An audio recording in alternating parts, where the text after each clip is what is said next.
Imaginez ceci. Vous êtes un journaliste roulant sur les routes secondaires de l'Idaho, et vous tombez sur un petit village appelé Belleville qui semble exactement identique à ce qu'il était il y a 60 ans, même vieux bâtiment, même voiture rouillée, tout pareil. C'est ce qui est arrivé à Lena Carter, une écrivaine de 29 ans qui poursuivait une étrange histoire pour son blog, arrivant à Belleville un après-midi brumeux de juin 2025. Tous les habitants semblent figés dans le temps, portant des vêtements des années 1960, conduisant des voitures vintage, et même utilisant des noms tirés de vieilles photos. Quand Lena les interviewe, ils parlent avec des chants étranges et rythmés, évitent toute mention du temps, et l'implorent de rester pour le festival. Elle tente de partir, mais les routes la ramènent toujours à Belleville, peu importe la direction. Puis, elle découvre une vieille pancarte d'accueil dans les bois avec son propre nom gravé dessus au-dessous, prochain résident. Prête à plonger dans ce mystère effrayant? Allons-y. Il était 14h35 un samedi 21 juin 2025, mais pour Lena Carter, c'était comme entrer dans une machine à remonter le temps en roulant vers Belleville, Idaho. Le brouillard s'accrochait au sol comme une créature vivante, enveloppant le village dans un épais voile gris, et l'horloge de son tableau de bord indiquait 11h35. Lena, une femme mince avec des cheveux bruns en désordre et un carnet toujours sous le bras, suivait une mission freelance sur les villes oubliées quand son GPS a planté, la dirigeant sur une étroite route sinueuse bordée de grands pins. Devant elle, Belleville émergeait comme un fantôme du passé. Un vieux dîner avec une enseigne au néon clignotant faiblement ouvert, une station-service avec des pompes datant des années 60, et des rangées de maisons à la peinture écaillée avec des antennes TV tordues pointant vers le ciel. Ses pneus crissèrent sur le gravier alors qu'elle se garait près de la place du village, un frisson glacial lui parcourant l'échine. « Ça ne peut pas être réel », marmonna-t-elle, prenant une photo avec son téléphone, l'objectif s'embuant instantanément. Lena descendit, l'air lourd de l'odeur de pain et d'une légère puanteur aigre qu'elle ne pouvait identifier. Le village était étrangement silencieux, pas de klaxons, pas d'enfants jouant, juste le grésillement lointain d'une vieille radio diffusant une mélodie craquelée d'il y a des décennies. Elle remonta sa veste et marcha vers le dîner, ses bottes résonnant sur le trottoir en bois déformé. À l'intérieur, une serveuse en uniforme rose avec une étiquette portant « Betty » l'accueillit avec un sourire qui semblait faux, comme peint. « Bienvenue à Belleville, ma chère. » Première fois? La voix de Betty avait un rythme étrange, presque comme une chanson, chaque mot étiré.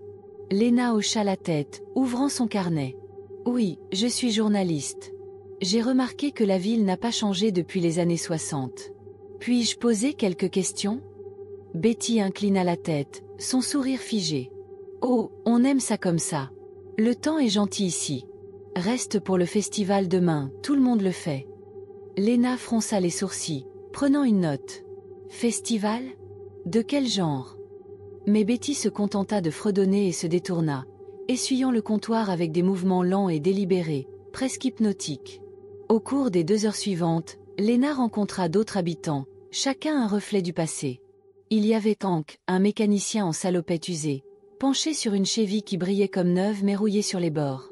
« Je m'appelle Hank Wilson, je répare des voitures ici depuis toujours, » dit-il, ses mots coulant dans cette cadence étrange, ses mains bougeant en parfaite synchronisation comme une machine.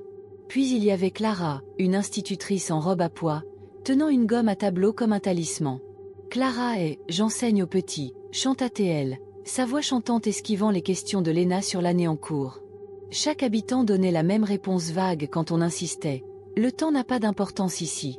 Reste pour le festival. » Leurs yeux brillaient d'un éclat vitreux, reflétant le brouillard dehors, et leur sourire ne vacillait jamais. Lena nota les noms, son estomac se nouant. Ces noms correspondaient à une vieille photo de Belleville qu'elle avait trouvée en ligne. Hank, Betty, Clara, tous figés dans leur gloire des années 60, inchangés depuis 60 ans. Alors que l'après-midi avançait, la curiosité de Lena s'intensifia. Elle se promena près de la place, où un tableau d'affichage annonçait le « Festival de la récolte annuelle », sans date, l'écriture en boucle lui donnant le vertige. Les maisons qu'elle passait avaient leurs rideaux bien tirés, mais elle apercevait de vieilles radios, des téléphones à cadran et des photos en noir et blanc encadrées sur les murs. Un enfant sur un tricycle portant des chaussettes hautes et une casquette des années 60 passa, son regard étrangement fixe. « Tu es nouvelle, » dit-il dans ce même ton rythmé. « Reste pour le festival. » Lena força un sourire. « Merci, mais je dois partir bientôt. » Le visage de l'enfant s'assombrit, ses lèvres se crispant en une grimace, et il pédala loin, disparaissant dans le brouillard comme une ombre. Elle vérifia son téléphone, pas de réseau. pas de signal GPS. Parfait, soupira-t-elle, son malaise grandissant alors qu'elle retournait à sa voiture. Le crépuscule s'installa sur Belvin, teignant le ciel d'un orange terne qui perçait à peine le brouillard. Léna décida de partir. Elle démarra son moteur, suivant la route hors du village, les pins se dressant comme des sentinelles silencieuses. Mais après 20 minutes, l'enseigne au néon du dîner clignota à nouveau devant elle. Elle fit demi-tour, prit un autre chemin, et se retrouva à la station-service. « Quoi encore ?» dit-elle, sa voix tremblante. Elle réessaya, puis encore, chaque route la ramenant à Belvin, le brouillard s'épaississant à chaque tournant. Son indicateur de carburant baissa, et la panique lui serra la poitrine. Depuis leur Porsche, les habitants la regardaient, leur sourire s'élargissant, leur chant flottant dans l'air. « Reste pour le festival. » Léna se gara et verrouilla ses portes, son cœur battant à tout rompre. Ce n'était pas juste une erreur, quelque chose la retenait ici. Cette nuit-là, elle prit une chambre grinçante dans un motel au-dessus du dîner, le lit affaissé craquant sous son poids. Les murs étaient recouverts d'un papier peint floral fané, et une vieille horloge tournait à l'envers, ses aiguilles tournant dans le sens anti-horaire. Elle ne pouvait pas dormir, le bourdonnement rythmé de la ville s'infiltrant par la fine fenêtre. Vers 2 heures du matin, elle entendit des pas dehors lents, délibérés et jeta un coup d'œil. Betty se tenait là, tenant une lanterne, son uniforme rose luisant faiblement dans l'obscurité. « Le festival approche », chanta-t-elle, sa voix portant cette mélodie étrange, puis s'éloigna dans le brouillard. Léna frissonna, tirant les rideaux. Elle devait comprendre. Le lendemain matin, elle s'aventura dans les bois derrière le motel, sa lampe de poche tranchant le brouillard. L'air était plus dense ici, les arbres tordus en forme noueuse, leurs branches raclant sa veste. Après 10 minutes, elle trébucha dans une clairière et là, elle la vit. Une pancarte d'accueil usée, à moitié engloutie par la mousse. Les mots « Bienvenue à Belvin, Pop » 213 étaient gravés dans le bois, mais en dessous, dans des griffures fraîches, se trouvait son nom, Léna Carter, prochain résident. Son souffle se coupa, ses doigts tremblants suivant les lettres. « Pas possible », murmura-t-elle, reculant. Le brouillard tourbillonna, et des murmures remplirent l'air son nom, chanté dans ce rythme effrayant. Elle courut vers la ville, son esprit en ébullition de peur. De retour à Belvin, le festival battait son plein. La place bourdonnait de lanternes en papier et de tables chargées de conserves identiques à celles de sa chambre de motel. Les habitants se rassemblaient, tous en tenue des années 60, leurs visages vides mais souriants. Un homme avec un mégaphone, se présentant comme le maire Tom, entonna une chanson. « Le temps s'arrête, nous restons les mêmes, bienvenue nouvelle, joins notre jeu. » Léna se fraya un chemin dans la foule, criant « Que se passe-t-il? Pourquoi je ne peux pas partir ?» Mais ils sourirent, l'attirant vers une scène où une chaise en bois l'attendait. « Assieds-toi, joins-nous, » dit Clara, sa voix un doux hypnotique. Léna se libéra, sprintant vers sa voiture, mais les clés ne tournaient pas, le moteur était mort. Désespérée, elle se cacha dans la cuisine du dîner, barricadant la porte avec une table. Les chants des habitants devinrent plus forts dehors, leurs pas tournant comme des prédateurs. Elle fouilla sous le comptoir et trouva un vieux registre, ses pages jaunies et fragiles. Il listait tous les résidents depuis 1964 Hank, Betty, Clara tous avec la même date d'entrée, le 21 juin, et une ligne vide en bas, Léna Carter, 2025. Son estomac se noua. En feuilletant, elle lut des notes griffonnées. Le nouveau arrive, rejoint le groupe, le temps s'arrête ici, les âmes sont vendues. La pièce tourna, et un coup doux retentit rythmé, insistant. Léna, sors, chanta la voix de Betty à travers la porte, douce et glaçante. Elle prit un couteau sur le comptoir et s'échappa par derrière, se dirigeant vers les bois. Les murmures la suivirent, gonflant en un chœur. Reste, reste, reste. Sa lampe vacilla, le faisceau faiblissant, et elle trébucha sur une racine, atterrissant près de la pancarte à nouveau. Elle brillait maintenant, son nom pulsant dans le bois comme un battement de cœur. Des mains froides et osseuses saisirent ses chevilles, l'attirant vers la pancarte.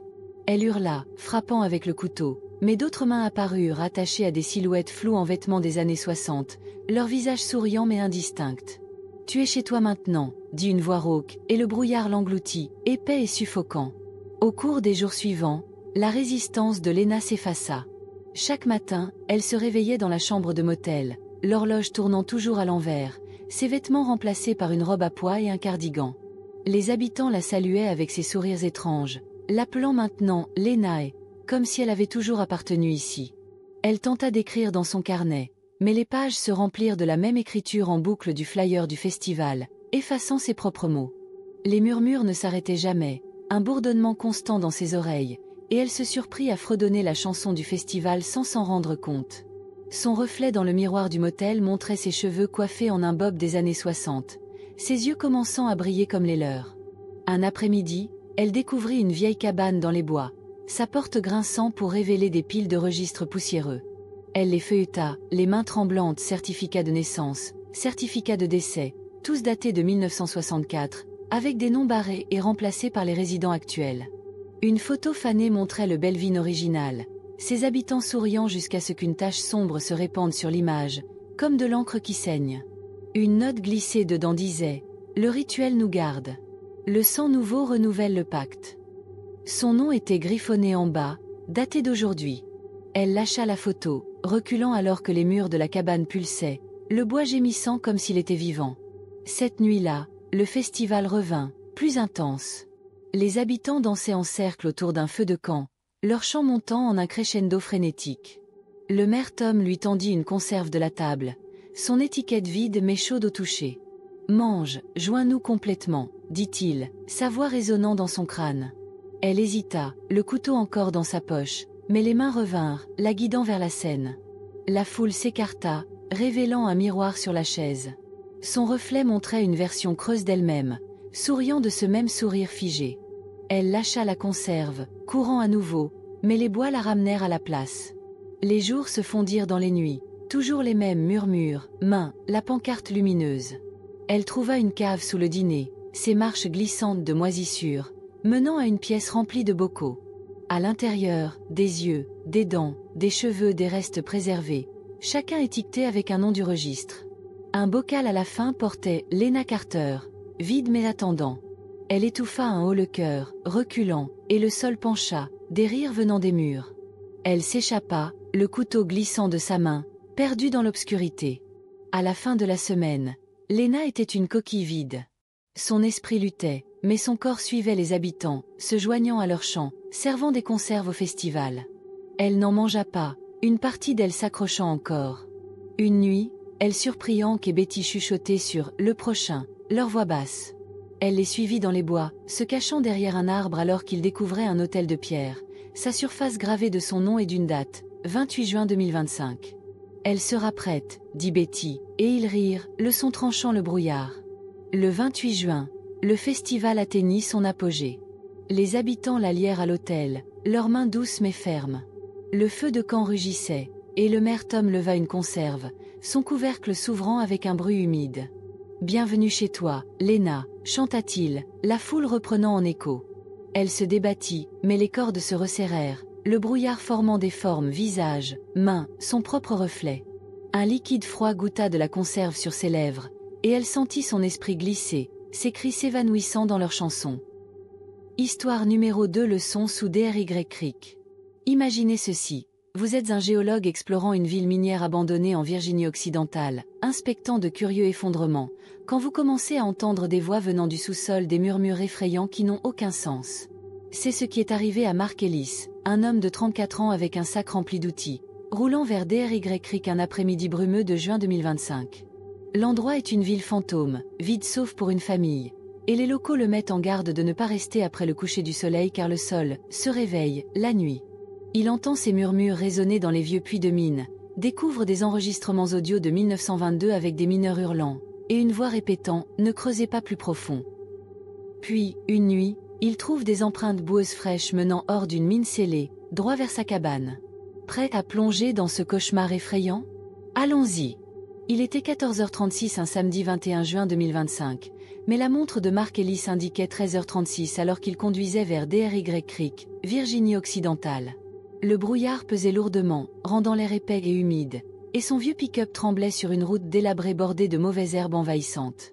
Mark, un homme mince avec des cheveux noirs ébouriffés et un kit de géologue sur l'épaule, avait pris ce travail pour étudier les effondrements qui apparaissaient dans la région des trous étranges avalant arbres et terre, signalés par une agence d'État inquiète. DRY Creek était une carcasse de ville, abandonnée depuis la fermeture des mines de charbon dans les années 1950, ses cabanes en bois penchées comme des vieillards fatigués. Seule une famille, les Crawford, vivait encore ici, retranchée dans une maison affaissée à la lisière de la ville.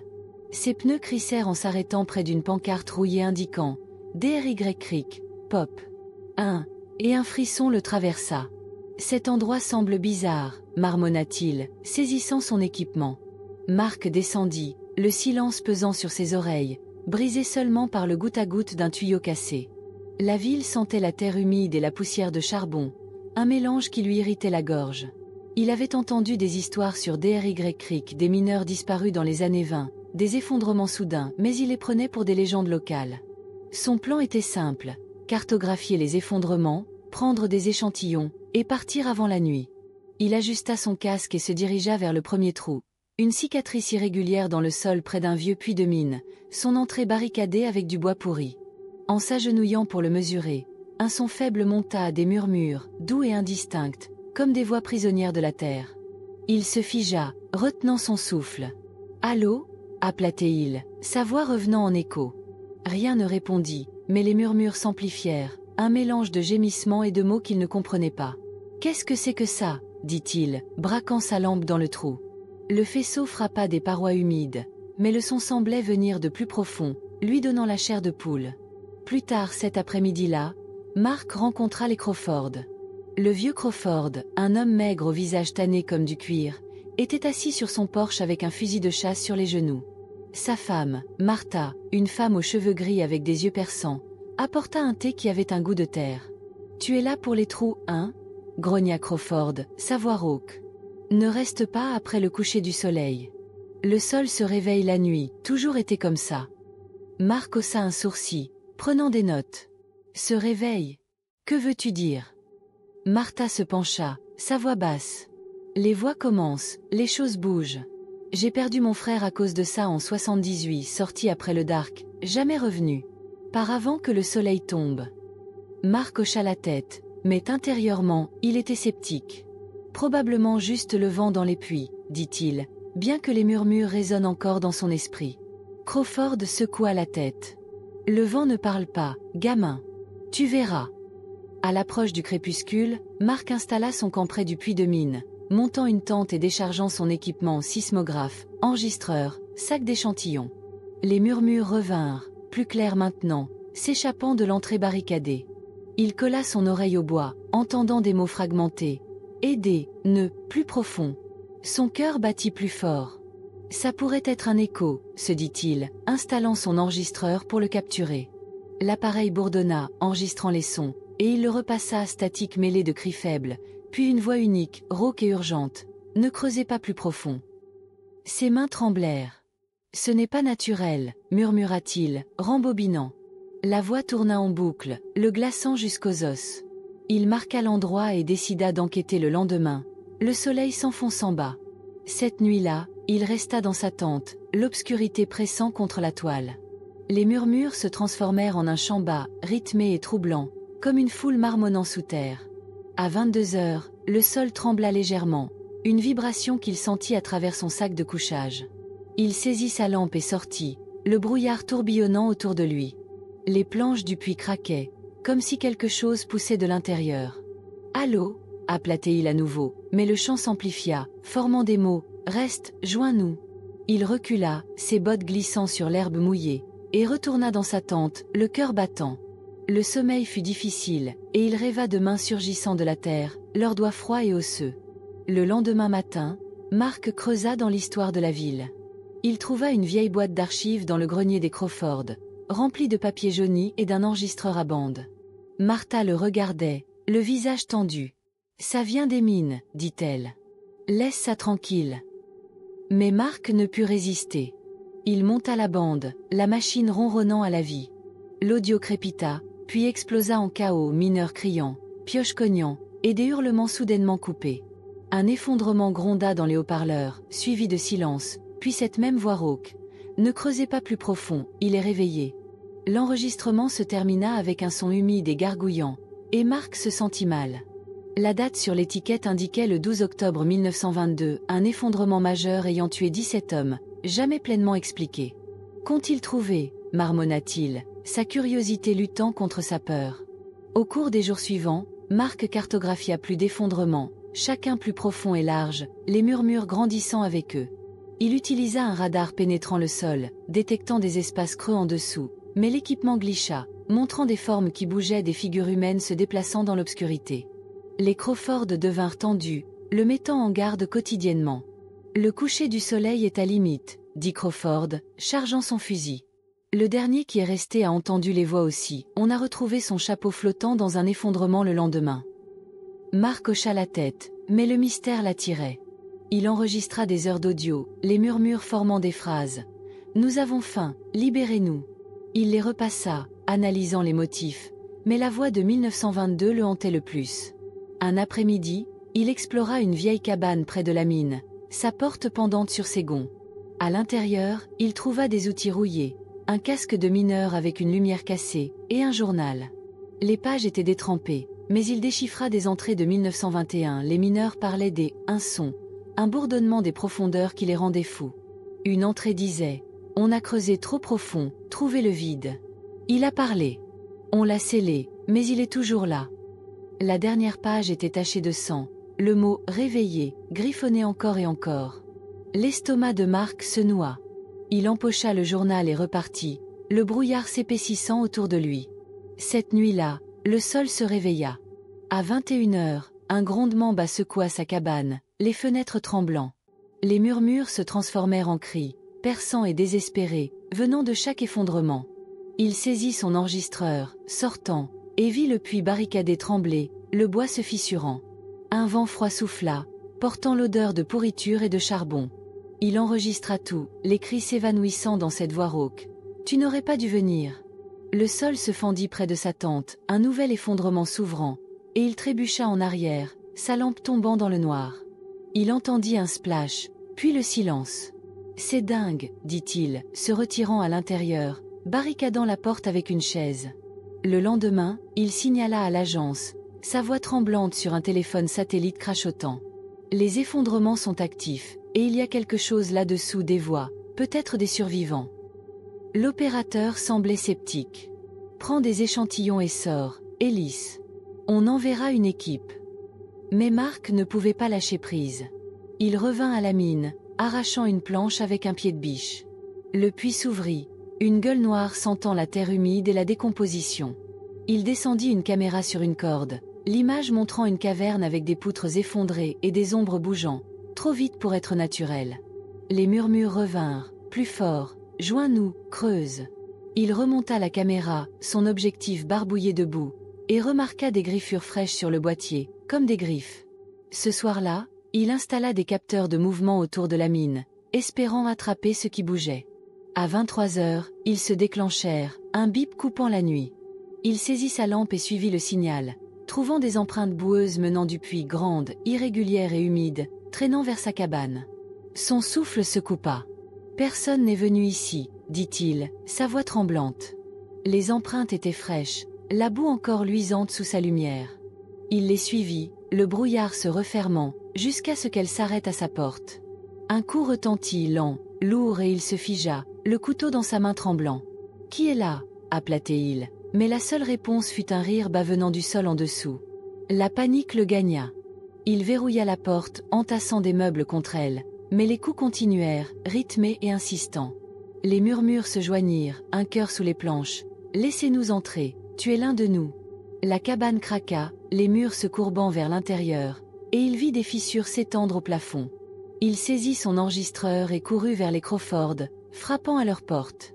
Martha l'ouvrit, le visage pâle. « Je t'avais dit de partir, » murmura-t-elle. « Il t'a eu maintenant. » Crawford chargea son fusil, scrutant le brouillard. « On va le tenir à distance. Va vers la route. » Mais en sortant, le sol gronda à nouveau, et les empreintes réapparurent, les encerclant. Mark sprinta vers la route, les Crawford tirant dans l'obscurité, mais le brouillard avala leurs tirs. Les murmures se transformèrent en cris, et il trébucha, atterrissant près d'un effondrement. Des mains froides et squelettiques saisirent ses jambes, le tirant vers le bord. Il donna des coups de pied, frappant avec le couteau, et se dégagea, du sang sur ses mains qui n'était pas le sien. La cabane se dressait devant lui, mais la porte était entr'ouverte, les meubles éparpillés.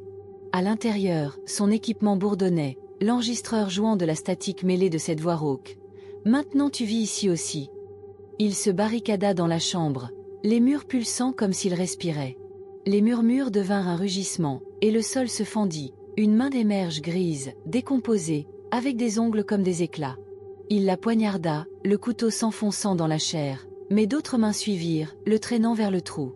Il hurla, griffant les planches, mais la voix rit, profonde et creuse. « Tu as creusé trop profond. » La pièce pencha, et il tomba, l'obscurité l'engloutissant. Le lendemain matin, les Crawford trouvèrent sa cabane vide. Sa tente avait disparu, avalée par un nouvel effondrement, et son équipement gisait éparpillé, l'enregistreur bouclant de la statique.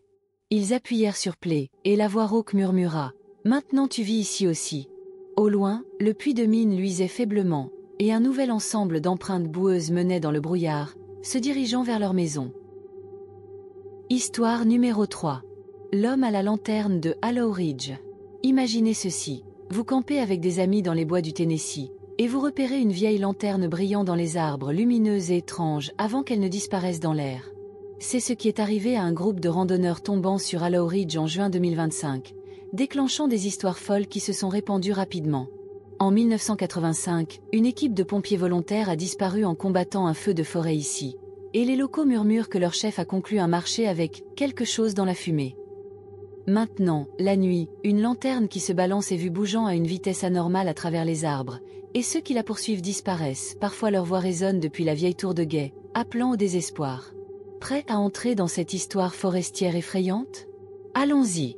Il était 14h37 un samedi 21 juin 2025, mais pour Jake Rollins, un campeur de 28 ans aimant la nature, c'était comme entrer dans un autre monde en conduisant vers Hollow Ridge, Tennessee.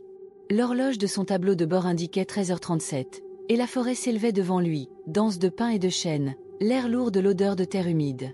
Jake, un homme élancé avec une barbe hirsute et un sac à dos sur l'épaule, avait planifié ce voyage avec ses amis Mike, Sarah et Tara pour échapper à la chaleur de la ville. Hollow Ridge était un endroit calme, connu pour ses sentiers de randonnée et une histoire sombre.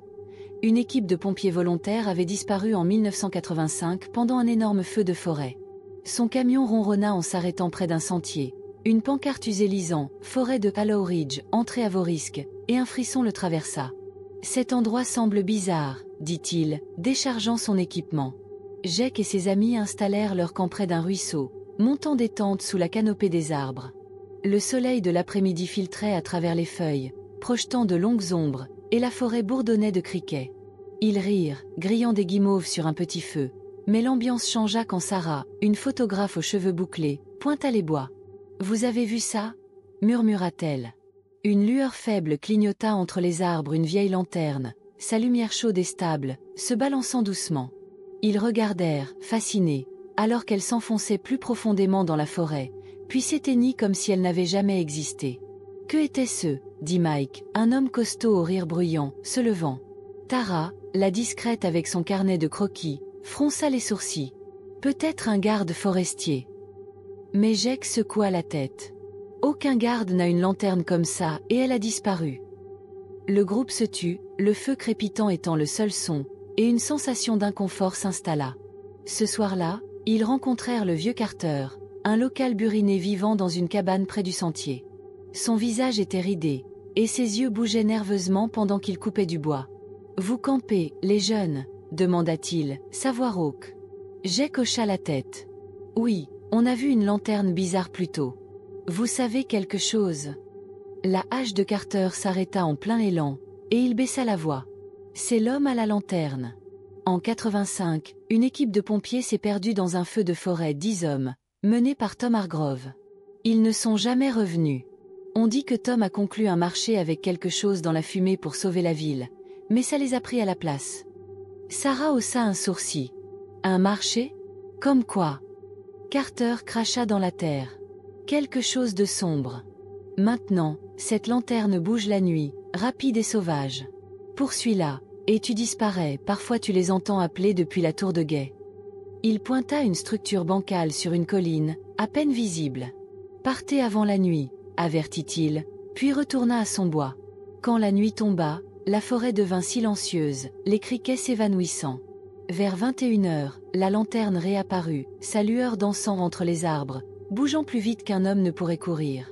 Jake prit une lampe, sa curiosité piquée. « Allons voir, dit-il, ignorant les protestations de Sarah. Le groupe suivit, la lumière les guidant plus loin, son balancement anormal zigzagant, puis montant, comme porté par quelque chose d'invisible. L'air devint froid, sentant la cendre et le bois brûlé, et la lanterne disparut à nouveau près de la tour de guet. Ils s'arrêtèrent, haletants, et l'entendirent des voix faibles, résonnant depuis la tour, appelant des noms, Mike, Sarah, Jake. Tara serra son carnet, les mains tremblantes. « C'est nous, murmura-t-elle. » Mike jura, et ils coururent vers le camp, les voix s'évanouissant mais persistant dans leurs oreilles. Le lendemain, Jake rechercha le feu de 1985. Il trouva de vieux articles de journaux dans une boîte que Carter lui prêta, les pages jaunies et fragiles. Les articles décrivaient un feu de forêt qui avait duré des semaines, menaçant Hollow Ridge. L'équipe volontaire, menée par Tom Hargrove, fut vue pour la dernière fois entrant dans la forêt avec des tuyaux et des lanternes. Un survivant, un jeune recrue nommé Eddie, affirma qu'ils avaient combattu quelque chose dans la fumée, une ombre aux yeux brillants avant que l'équipe ne disparaisse. Le feu s'arrêta soudainement, sauvant la ville, mais aucun corps ne fut retrouvé. Eddie abandonna le métier de pompier et mourut 1 an plus tard, marmonnant sur « le marché ». L'estomac de Jake se serra. Il nota les détails, son esprit bourdonnant de questions. Cette nuit-là, la lanterne revint, plus près du camp. À 22 h, elle passa près de leur tente, sa lumière projetant de longues ombres tordues. Jake installa un capteur de mouvement, espérant la suivre, mais l'appareil bipa follement, montrant du mouvement partout. Les voix s'amplifièrent, un chœur d'homme criant à l'aide, mêlé au ton rauque de Tom. « Fuis, c'est trop tard !» Sarah le filma avec sa caméra, les images tremblantes alors que la lanterne fonçait vers la tour. Ils la poursuivirent à nouveau, poussés par un mélange de peur et de fascination. Mais le sol trembla, et la lumière s'éteignit. Près de la tour, ils trouvèrent des empreintes grandes, irrégulières et fumantes, comme si la terre elle-même avait marché. « Ce n'est pas normal, » dit Mike, sa voix craquant. Ils reculèrent, les voix les suivant. « Joins-nous !» Au cours des jours suivants, la forêt sembla vivante. La lanterne apparaissait à des heures étranges, toujours en mouvement, toujours disparaissant. Jake explora la tour de guet, ses marches craquant sous son poids. À l'intérieur, il trouva de vieux journaux au registre de l'équipe de 1985, leur nom barré au charbon, et une note de l'écriture de Tom. « J'ai donné ce qu'ils voulaient. Maintenant ils en veulent plus. » Les murs étaient griffés de symboles, comme des marques de griffes, et l'air sentait la fumée. Il enregistra les sons murmures, pas, un grognement bas et les repassa, la voix rauque claire. « Tu es le prochain. » Son équipement tomba en panne, le sismographe piquait sans séisme, montrant des formes sous terre. Un après-midi, il rencontra une ranger, Lisa, et une femme dure avec une joue cicatrisée. Elle le mit en garde, sa voix basse. « J'ai vu la lanterne. Mon oncle était dans cette équipe. Il disait que Tom a conclu un pacte avec quelque chose d'ancien, troqué leurs âmes pour arrêter le feu. Maintenant ça chasse de nouveau. » Jake lui montra les registres. « Tu penses que c'est réel ?» Elle hocha la tête sombrement. « Restore des bois la nuit. Ça est attiré par la lumière, lampe, feu, n'importe quoi. » Mais Jake ne put résister. Il installa des caméras autour de la tour, capturant la lueur de la lanterne, son mouvement trop rapide pour des jambes humaines, laissant des marques de brûlure sur les arbres. Cette nuit-là, la forêt explosa. À minuit, la lanterne passa, et le sol trembla violemment. Les capteurs hurlèrent, et les caméras montrèrent une figure grande, enveloppée de fumée, tenant la lanterne, son visage invide. Les voix devinrent des cris, et Jake courut vers la tour, attiré par un appel désespéré. « Aide-moi, Jake !» Ça ressemblait à Mike. À l'intérieur, il trouva les marches descendant dans l'obscurité, l'air épais de cendres. Il descendit, lampe tremblante, et vit des ombres des hommes en équipement de pompiers, leurs visages fondus, tendant les bras vers lui. « Joins-nous » rappèrent-ils, et il trébucha en arrière, la lumière de la lanterne l'aveuglant. Il s'échappa, mais le lendemain, Mike avait disparu. Sa tente était vide, son équipement éparpillé, et sa voix résonnait depuis la tour. « Jake, aide !» Sarah et Tara étaient hystériques, blâmant la lanterne.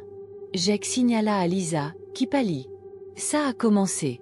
Une fois qu'il en prend un, il en veut plus. Elle lui donna un pistolet à fusée, disant, le feu pourrait l'effrayer. Cette nuit-là, la lanterne revint, se dirigeant vers leur camp. Jake tira la fusée, la lumière vive révélant une figure, Tom Hargrove, son uniforme carbonisé, les yeux rouges brillants, balançant la lanterne. La fusée toucha, et il disparut, mais les voix s'amplifièrent. Vous ne pouvez pas nous arrêter. Les jours passèrent, chaque nuit pire. La lanterne apparut plus près, le sol se fissurant à chaque balancement. Jake trouva de vieilles bandes dans la station des Rangers, enregistrées par Eddie avant sa mort. L'audio captura le feu de 1985 cri, un marché paniqué, prenez-nous, épargnez la ville. Puis silence, suivi de la voix de Tom, c'est fait, mais il a faim. Jake frissonna, les bandes se déformant en les jouant. La forêt semblait le regarder, les arbres se penchant vers sa lumière. Un soir, il suivit la lanterne à nouveau, armée de fusées. Elle le mena à une clairière, où la tour brillait de l'intérieur. Il grimpa, trouvant une pièce remplie de cendres et d'os, une lanterne pendue au plafond, se balançant seule. Les voix l'entourèrent, et Tom apparut, son visage un crâne aux yeux brillants. « Tu es à moi maintenant », rapatait-il, la lumière de la lanterne aveuglant Jake. Il tira une fusée, touchant la lanterne, qui se brisa, la pièce tremblant. Les voix hurlèrent, et il tomba, le sol l'engloutissant. Le lendemain matin, Lisa trouva la tour silencieuse, l'équipement de Jake abandonné. Elle fouilla la clairière et vit un arbre avec des gravures fraîches, son nom, Lisa Hay, de l'écriture de Tom datant de 1985. Au loin, une lanterne brillait, se balançant vers elle.